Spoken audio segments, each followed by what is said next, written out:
베티 브로데릭의 이야기는 배신, 불륜, 그리고 깊은 감정적 혼란이 비극적인 결과로 이어진 매우 유명한 사례로서 넷플릭스 영화로도 만들어졌고 그 당시 TV 드라마로도 제작되었습니다.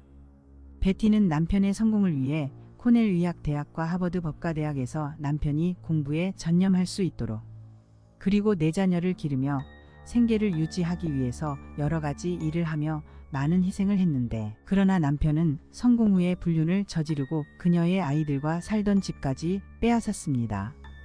살인은 불법이지만 그 당시 베티를 지지하는 사람들은 베티의 남편과 베티와 결혼한 남자와 관계를 맺은 여자도 어떤 동정도 받을 자격이 없다고 했습니다. 베티를 지지하는 사람들은 누구든 그녀가 겪은 일을 겪으면 미쳐버릴 수 있다고 했습니다. 베티 브로데릭의 사례는 극심한 정서적 고통과 배신감이 사람을 절망적인 행동으로 몰아갈 수 있다는 것을 보여주는 잘 알려진 예입니다.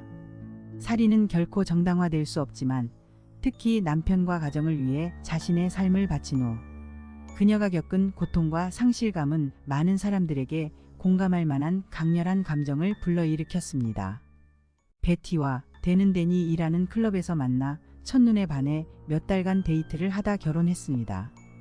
베티는 항상 백마탄 기사를 만나 결혼할 것이라고 기대하며 자랐고 댄 브로데릭을 그렇게 생각했던 것 같습니다. 베티와 댄은 1969년 4월 12일에 결혼했고 1983년에 관계가 무너지기 시작할 때까지 16년 동안 결혼 생활을 했습니다. 결혼 당시 댄은 코넬 대학교의 의대 학생이었고 댄과 베티는 결혼 초반부터 자녀를 두기 시작했습니다.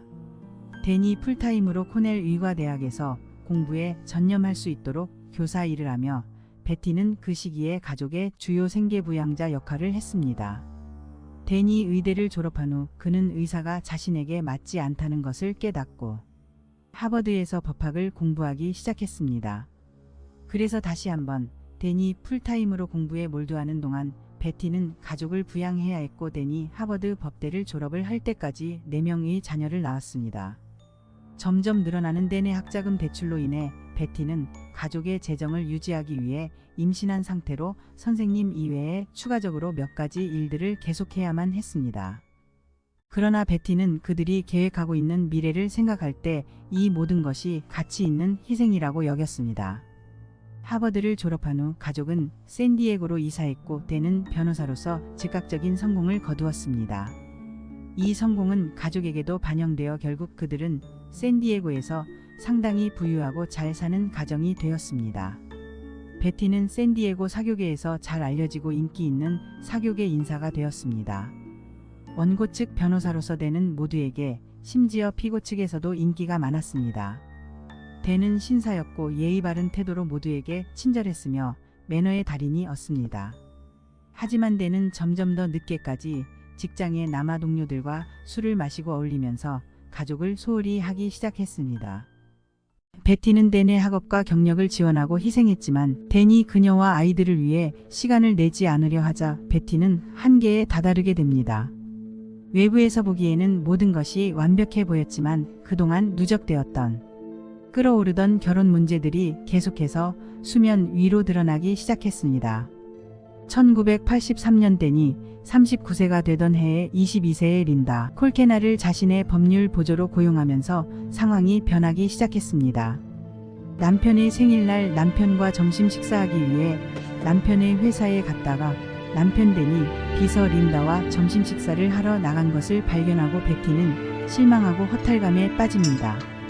그날 저녁 늦게 집에 들어온 남편과 크게 싸우고 남편이 보는 앞에서 남편의 옷을 불태워버립니다. 이때부터 베티는 이혼을 원해서가 아니라 남편이 달라지기를 바래서 베티는 남편 댄과 자주 부부싸움을 하게 되었는데 베티는 댄과 린다가 불륜을 시작했다고 의심했지만 댄은 린다와의 불륜을 계속 부인하다가 1985년 그들이 별거한 후에야 불륜 사실을 인정했습니다. 별거 후 댄은 베티에게 생활비를 매달 지급했습니다. 베티는 자녀들을 너무 사랑해서 남편에게 주고 싶지 않았지만 별거 후 어느 시점에서 남편 댄에게 부모가 되는 것이 어떤 것인지 경험시키려고 자발적으로 4명의 자녀를 하나씩 댄의 집에 버립니다. 하지만 이것은 결정적인 실수가 됩니다. 다시 한번 베티 브로데릭은 댄을 잘못 판단한 것입니다. 댄은 아이들을 계속 데리고 있었고 베티는 다시는 아이들의 양육권을 되찾지 못합니다. 한편 댄은 내 아이들의 완전한 양육권을 유지하고 새 집을 구입하는 반면 베티는 임대주택에서 살 수밖에 없었습니다. 그것은 댄이 베티를 조종하는 또 다른 방식이었습니다. 베티는 새로운 곳으로 이사하고 그래서 그녀와 댄은 가족의 집을 어떻게 팔 것인지에 대해 논쟁을 벌입니다. 댄은 결국 판사에게 베티가 비합리적이라고 설득하고 그렇게 해서 그는 베티의 동의 없이 그녀를 제치고 집을 팔 수 있게 됩니다. 하지만 수백만 달러에 달하는 재산이었는데 베티는 사실상 아무것도 받지 못했고 댄이 나머지 전부를 가졌습니다. 이것도 베티를 화나게 만들었습니다. 별거 기간 동안 베티는 계속 문제를 일으켰고 베티가 댄의 허가 없이 댄과 아이들이 사는 집을 방문하고 린다가 만들어 놓은 케이크를 침대 전체에 비벼버립니다. 베티는 죽이겠다는 협박성 음성 메시지를 남기기도 했습니다.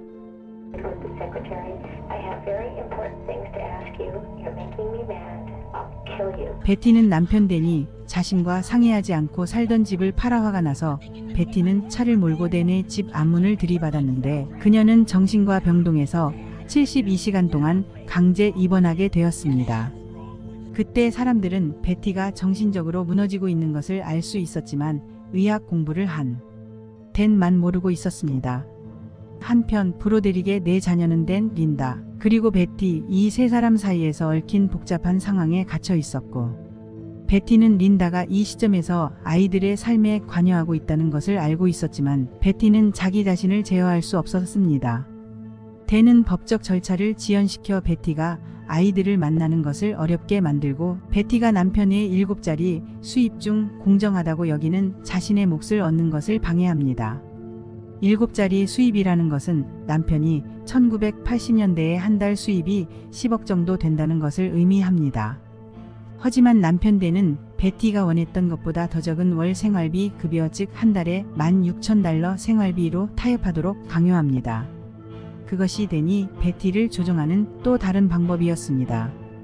1980년대에 한 달 월급이 16,000달러면 현재 2024년 시세로는 약 5만 달러로 우리나라 현재 시세로는 한 달에 월급이 약 5천만 원 정도인데 미국은 월급의 반이 보통 세금으로 나가는데 현재 미국 평균 월급이 2천만 원인 것을 감안할 때 그 당시 혼자 살기에는 충분한 액수였습니다. 하지만 베티는 또한 댄이 그녀에게 벌금을 부과했다고 주장하며 하지만 댄이 베티가 저지른 모든 잘못에 대해 댄이 베티에게 매달 지급하는 생활비 16,000달러에서 벌금을 차감했다고 말합니다. 예를 들어 베티가 댄을 모욕하거나 협박성 음성 메시지를 남기면 생활비 16,000달러에서 100달러가 차감되었고 댄의 허가 없이 베티가 댄의 집에 나타나면 250달러가 차감되었습니다. 만약 베티가 허락 없이 댄의 집에 들어가면 더 높은 금액이 차감되었으며 아이들을 댄의 허락 없이 데려가면 1,000달러가 차감되었습니다. 그래서 어떤 달에는 댄이 부과한 벌금들이 너무 많아서 베티는 전 남편 댄에게 5,000달러의 빚을 지게 되었다고 주장했습니다. 댄은 항상 모든 재정을 별거 중에도 관리해왔습니다.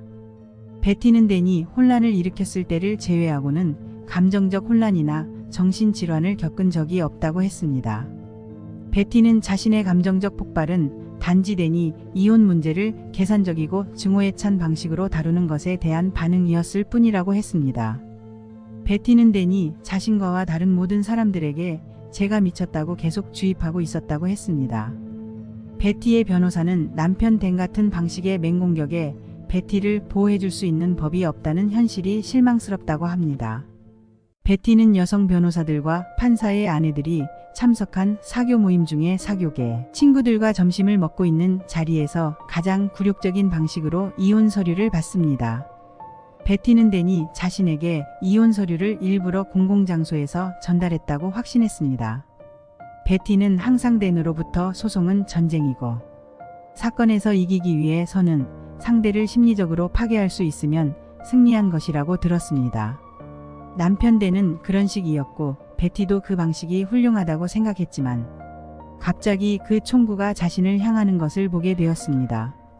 부부의 이혼은 1986년 7월 16일에 최종 확정되었습니다.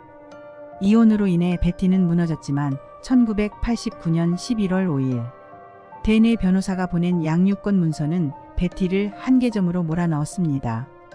베티에게 이것은 댄의 또 다른 위협 형태였습니다. 베티가 원했던 건 아이들이 돌아오는 것뿐이었고 베티는 패배를 인정했고 이혼을 정리한 상태였습니다. 그런데 갑자기 베티는 우편으로 편지를 받았는데 그 편지에는 전쟁이 다시 시작될 것이고 아이들을 절대 얻지 못할 거라는 내용이 담겨 있었습니다. 베티의 좌절감은 이제 치명적인 수준에 이르렀습니다. 시간이 지나 1989년 초에 베티는 38구경 리볼버를 구매했습니다. 1989년 4월 22일 댄과 린다는 결혼식을 올렸습니다.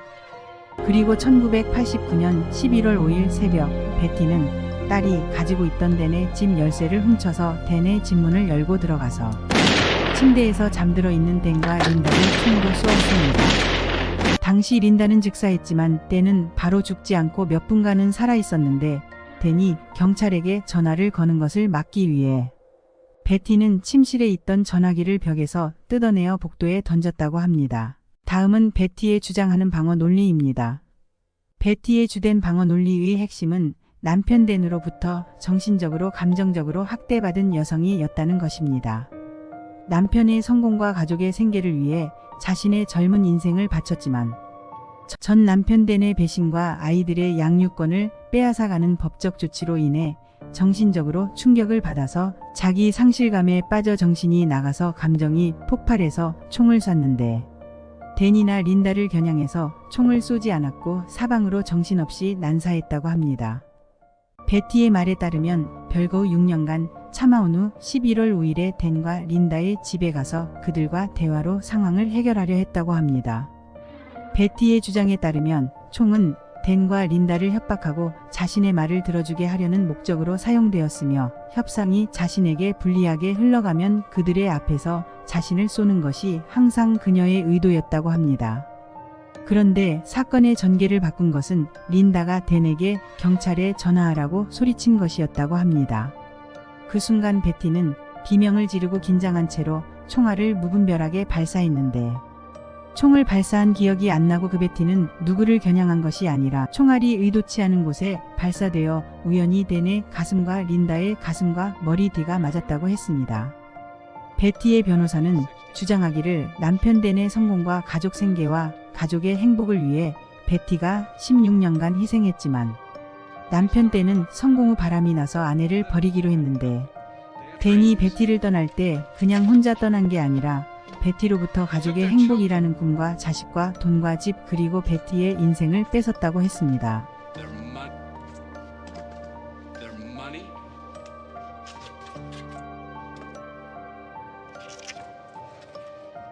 He took their life.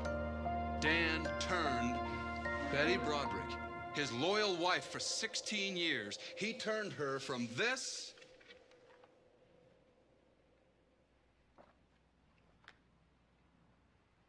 베티의 방어는 학대받는 사람 증후군 또는 학대받는 여성 증후군에 크게 의존했습니다. 하지만 학대받는 사람 증후군이나 학대받는 여성 증후군은 법적 방어 논리가 아닙니다. 그러나 이 법적 논리는 많은 배우자들이 사용하고 있으며 그들이 저지른 범죄, 예를 들어 이 사건의 경우 살인에 대해 자신이 수년간 학대받은 결과로 그런 행동을 하게 되었다고 주장합니다. 비록 공식적으로 법으로 규정된 방어 논리는 아니지만 세계적으로 많은 배우자들이 자신의 범죄를 정당화하기 위해 이 학대받은 여성 증후군에 크게 의존하고 있습니다. 학대받은 여성 증후군은 정당방위, 도발, 정신이상, 뇌가 다쳐서 정신적인 책임 능력 감소와 같은 법적으로 인정된 방어 논리를 보완하는 데 사용될 수 있습니다.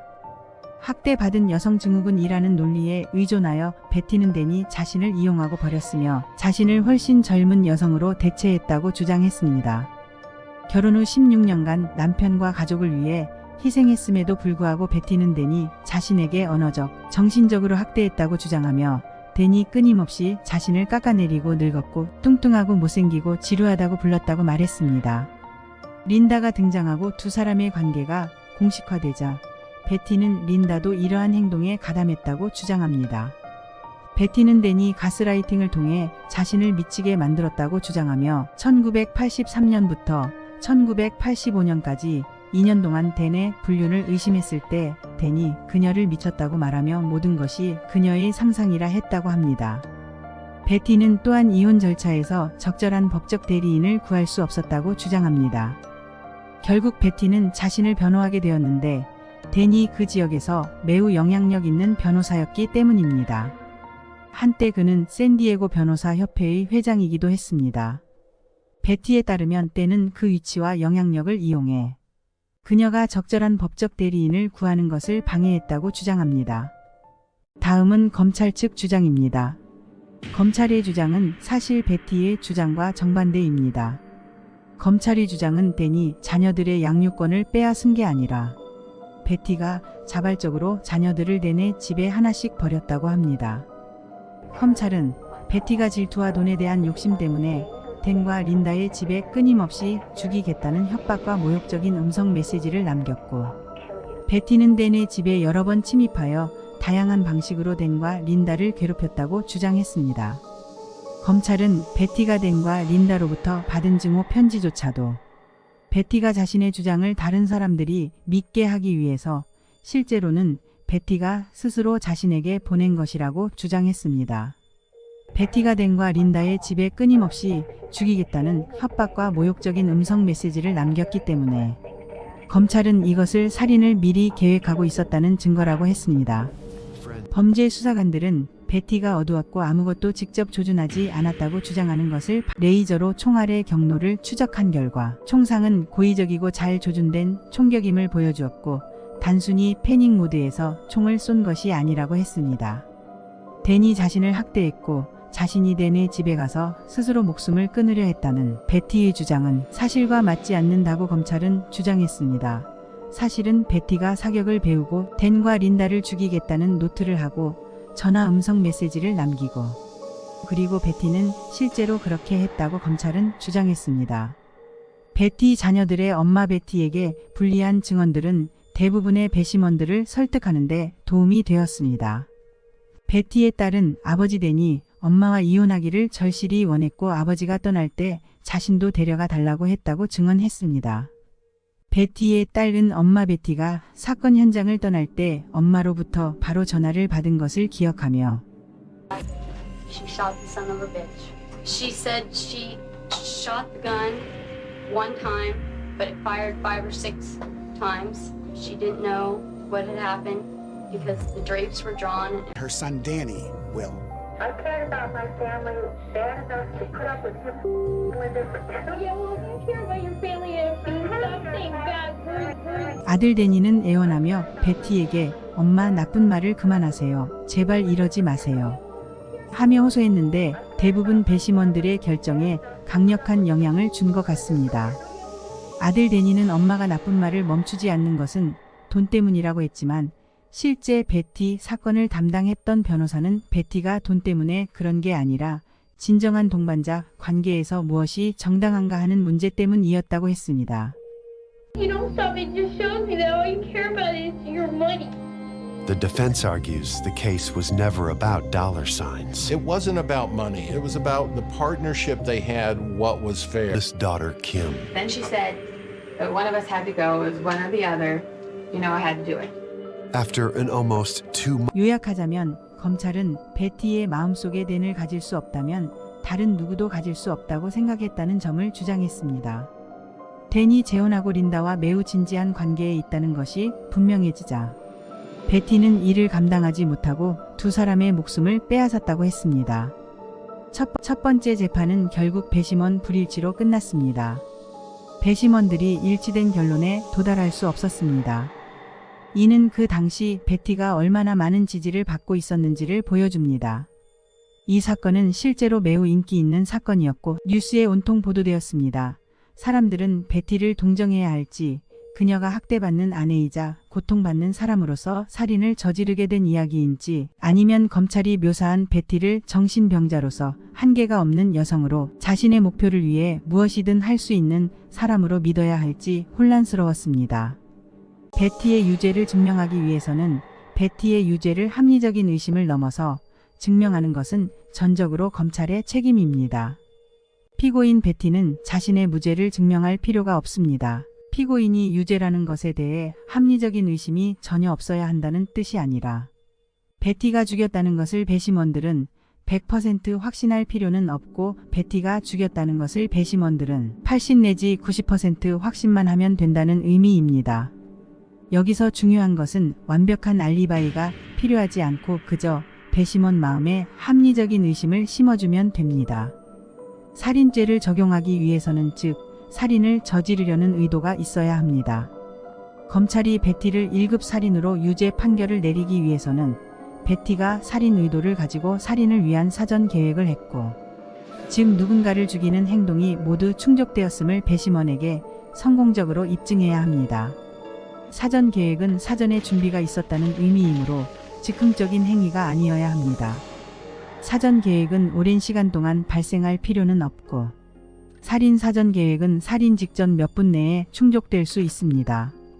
배심원들이 베티가 살인 의도를 가지고 살인을 하는 것을 직접 보지는 않았어도 베티가 댄과 린다의 집에 끊임없이 죽이겠다는 협박과 모욕적인 음성 메시지를 남겼고 수사관들은 베티가 댄과 린다에게 가한 총상은 고의적이고 잘 조준된 총격이며 단순히 패닉 모드에서 총을 쏜 것이 아니라고 했기 때문에 배심원들이 베티가 미리 살인 계획을 갖고 살인했다고 80 내지 90% 확신한다면 베티에게 1급 살인죄가 적용될 수 있습니다.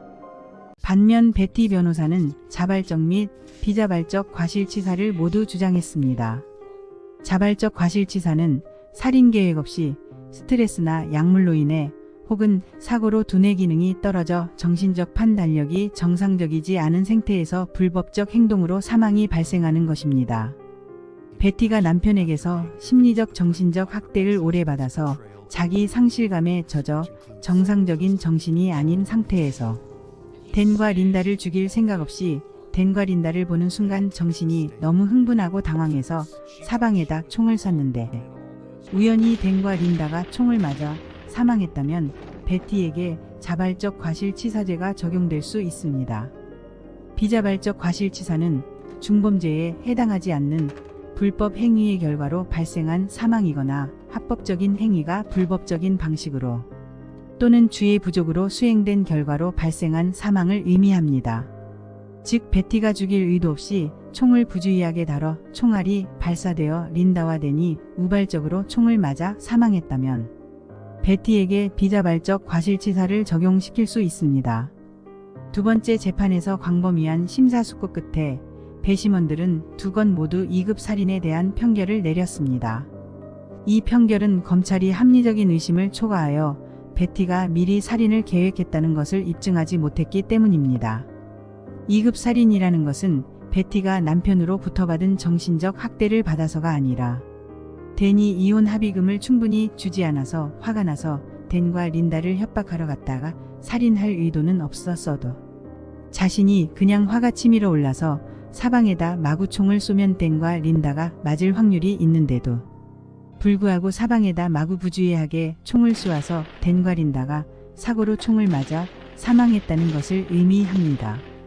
사실 배심원들이 대부분 1급 살인 쪽으로 기울어졌지만 몇몇은 과실치사에 집착했기 때문에 다시는 판결 불일치를 막기 위해 배심원들 간의 타협으로 2급 살인 판결에 도달한 것이었습니다.